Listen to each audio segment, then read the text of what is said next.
In this video we're going to look at why computers use binary, and first of all we'll quickly look at what binary is. So binary is having two choices essentially, and we could call them on or off, we could call them 1 or 0, we could call them true or false, and it's having those two choices.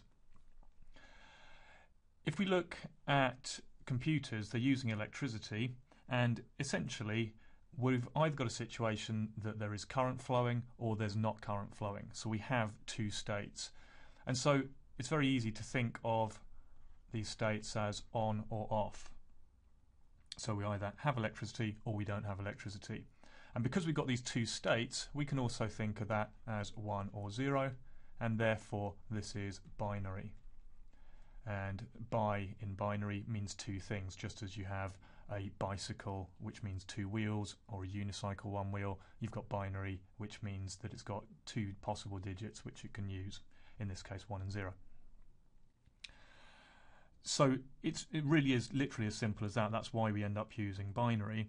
It also goes a little bit further for storage devices as well, so beyond the processor, beyond the equipment and the electronics in there, also storage devices as well use binary, and that's because the nature of them normally makes it easier to understand in binary rather than converting. And so if we look at a hard disk with its read head, so all a hard disk is doing is really just storing, if we just look at one little section of it, it's really storing whether it's a north or a south. So because it's magnetic, it can store either north or south. And so it's very easy to translate this into a north will be a 1 and a south will be a 0. So again here we're using binary in a storage device.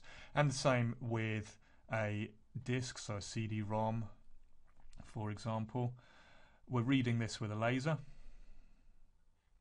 I've put it upside down just so that we can see that better. So we've got a laser here which is reading our disk, and actually what it's reading is, if I shine a laser at it, is it going to reflect what the laser is, or is it going to not reflect? So it will either reflect or it will not reflect.